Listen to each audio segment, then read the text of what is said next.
ఉన్న బంగారాన్ని విడిపించి ఆ రోజు ఆన్లైన్ రేటుకే మేము కొంటాం. Sharma gold company. నమస్కారం, సుమన్ టీవీకి స్వాగతం.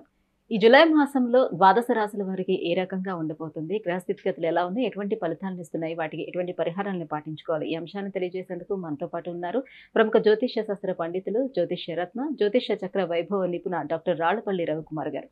గురుగారు నమస్కారం. నమస్కారం. గురుగారు, ధనుసు రాశి వారికి జూలై మాసంలో ఎలా ఉండబోతుంది? తప్పకుండా. ధనుసు రాశి అనగానే మనకి మూల 1, 2, 3, 4 పాదాలు, పూర్వాషాఢ 1, 2, 3, 4 పాదాలు, ఉత్తరాషాఢ 1వ పాదం, ఈ నక్షత్రాలన్నీ మనకి ధనుసు రాశిలోకి వస్తాయి. వీరు కూడా మనకి సింహరాశి, కన్యారాశి, తులారాశిలాగా విపరీతమైన స్ట్రైట్ ఫార్వర్డ్, ముక్కుసూడితనం ఇవన్నీ ఉంటాయి.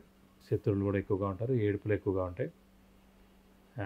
వీరి ముక్కుసూడితనమే వీరికి నష్టాన్ని కొన్ని చోట్ల చేకూరుస్తూ ఉంటుంది అన్నమాట. అది మెయిన్ పాయింట్. అలాగే ప్రస్తుతం మటుకు తృతీయంలో శని చాలా బాగున్నాడు, చతుర్థంలో రాహు మిశ్రమం, కేతు దశమంలో మిశ్రమం, 6వ స్థానంలో గురువు ఉండడం కూడా మిశ్రమం. ఎందుకంటే గురుబలం అనేది మెయిన్గా అంటే ధనుసు రాశి అధిపతి గురువు అయ్యి ఉండి 6వ స్థానంలో ఉన్నాడు. 6వ స్థానం ఏంటి?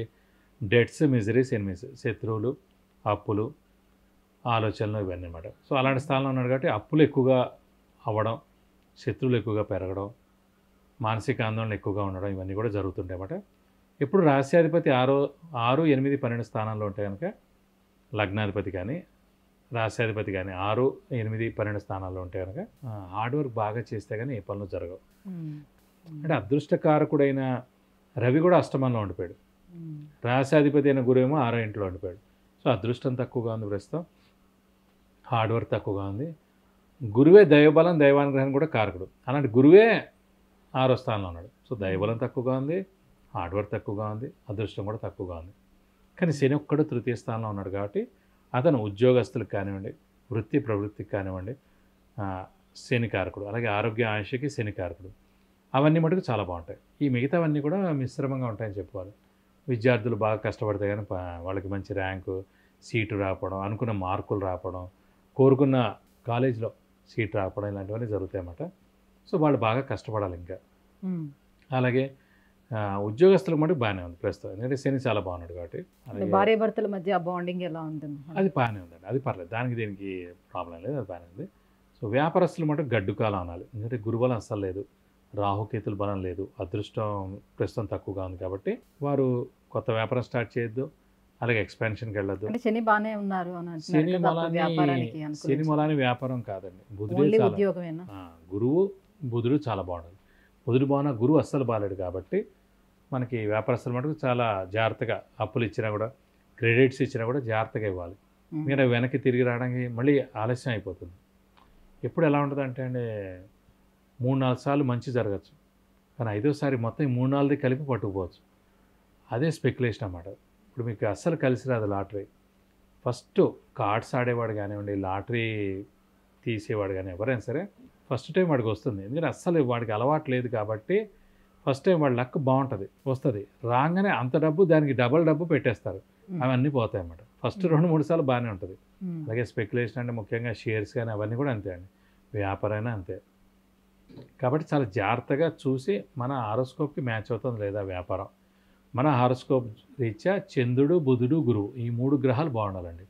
వ్యాపారం బాగుండాలంటే చంద్రుడు, బుధుడు చాలా బాగుండాలి. స్వస్థానమైనా, ఉచ్చస్థానమైనా, లేదంటే 6, 8, 12 స్థానాల్లో లేకుండా చంద్రుడు, బుధుడు ఉంటే కనుక వ్యాపారం బాగా కలిసి వస్తుంది.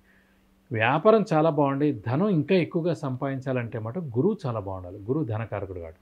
అదే గురువు స్వస్థానం కానీ, ఉచ్చస్థానంలో కానీ ఉన్నా, లేదంటే 6, 8, 12 స్థానాల్లో లేకుండా ఉంటే కనుక సో వ్యాపారస్తులు వ్యాపారం బాగా చేస్తారు, అలాగే డబ్బు కూడా బాగా సంపాదిస్తారు. అయితే గురుబలం బాగాలేదు అని చెప్తున్నారు కదా గురువుగారు, ఎంతవరకు బాగాలేదు? పూర్తిగా అసలు గురుబలం లేదు, 50% అండి అంతే. ఇప్పుడు 6, 8, 12 స్థానంలో ఎప్పుడున్నా ఏ గ్రహం అయినా సరే 50% ఫలితాలే ఇస్తాడు. ఒకవేళ వాడు స్వస్థానం అయితే కనుక 60% ఇస్తాడు, ఒకవేళ ఉచ్చస్థానం అయితే కనుక 70% ఇస్తాడు.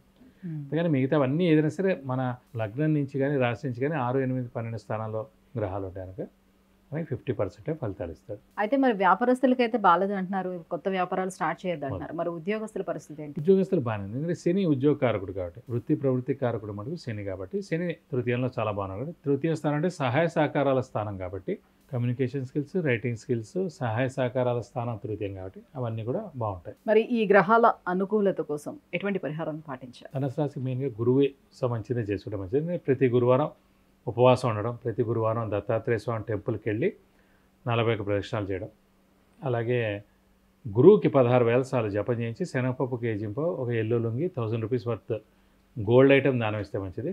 అలాగే ప్రతిరోజు కూడా దత్తాత్రేయ స్వామి స్తోత్రం చదువుకుంటే కూడా చాలా మంచిది. విద్య, ఉద్యోగం, వ్యాపారం, వివాహం, వాహనం, సంతానం, ఆరోగ్యం, ఐశ్వర్యం వీటన్నిటి గురించి తెలుసుకోవాలంటే కింద స్క్రోల్ అవుతున్నటువంటి నెంబర్లకి వాట్సాప్ మెసేజ్ చేసి గురుగారు అపాయింట్మెంట్ పొందవచ్చు. గురుగారు, ధనుసు రాశి వారికి ఈ మాసం అంతా ఎలా ఉండబోతుంది, ఎటువంటి పరిహారాన్ని పాటిస్తే వారికి మరింత యోగదాయకంగా ఉంటుందనే విషయాన్ని తెలియజేసినందుకు ధన్యవాదాలు. నమస్కారం.